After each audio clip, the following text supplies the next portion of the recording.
We're just going to do a quick tour of this 7x14 by 6'6" cargo trailer that we converted into a toy hauler. The trailer was built by Family Garden Trailers in Guthrie, Oklahoma, a small family builder-dealer. The driver's side entry door comes with the traditional bar latch, as well as a secondary handle that lets you latch the door and open and close it from the inside. We also added a secondary hasp to make sure, for those of you that are worried about it, that you can't get locked in. The V-nose is 18 inches deep, and on the front of the trailer you'll see there's a 2,000-pound crank jack, 7-pin connector, breakaway switch and brake battery, and a bulldog hitch. On the passenger side you'll see the 15 by 30 window, a 20 amp power supply.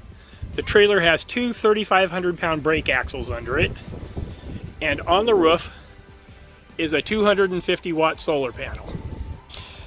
The ramp and the interior floor are covered in rubber tread plate to make sure that anything that drips out of your ATV that you put in there doesn't damage the floor or leave that wonderful smell of gas and oil. Looking in from the rear, you'll notice that there are two full-height cabinets on either side, then the beds with storage underneath it, and then of course the small, call it if you will, a kitchen area up in the front. The driver's side tall cabinet has storage at the top, and in the lower section is our electrical system. The passenger side tall cabinet has storage shelves at the top, and then the lower section is open storage. I put two camp chairs in there without a problem. The electrical system consists of a 20 amp shore power inlet, the 250 watt solar panel on the roof, feeding a 20 amp EP-Ever MPPT charge controller, an 1100 watt Krieger inverter, and a 100 amp hour LiFePO4 lithium ion battery. This battery has an integrated charging port and comes with the battery charger, which is kind of a cool feature. It also has two built-in USB ports. The inverter also has two USB ports on it. There are two fold-down beds, one on each side of the trailer. Both of them are 31 by 75. I'm a pretty big boy and I can lay on it comfortably. Each bed has flip-up locking leg supports for when the bed is in the sleeping position, and is held in place by a pretty strong luggage strap while in transit. The beds have 3-inch thick memory foam mattresses on them, and the mattresses are still in the process of expanding from shipping. Up here in the kitchen area we have a 1.7 cubic foot refrigerator that runs off the solar system, a 5,000 BTU air conditioner which will not run off of solar, it needs shore power or a generator, and we have a sink with a USB rechargeable faucet. Under the sink is our water storage. On the left is a 6-gallon fresh tank, and on the right is a 7-gallon gray tank. Always better to have more gray tank storage than you have fresh tank, just to make sure you don't overfill it. The faucet works with a simple tap on the top of it to turn it on,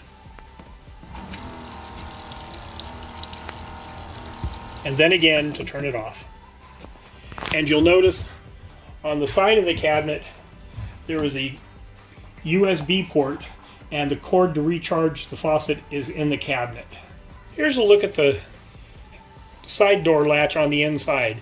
The D handle lets you open and close the door from the inside, and the slide bolt locks it in place. When the slide bolt is in the closed latch position, that handle can't be moved from the outside. Looking at our ceiling, you'll notice that we have a powered roof vent fan and two 12-watt lights. Both are on switches, one in the front, one in the rear. The cool thing about this vent fan is that it can be used when the lid is closed, so you don't have to worry about rain. Here we've got the fan pulling air from inside the trailer out, and you can see by the way it's holding this piece of paper up to it that there's a pretty good airflow going out of the trailer through that fan. Makes it nice to be able to use the fan on a rainy day to move air through the trailer without having to worry about rain coming in. The trailer has 1x1 square steel tubing on 16-inch centers for the wall studs. The floor centers are 4-inch channel on 16-inch centers.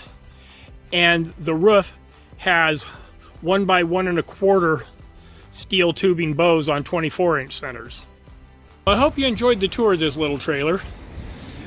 We built it to be able to put in about the biggest four-wheeler that we could find, and I'll make a note of all the dimensions of the inside in the description.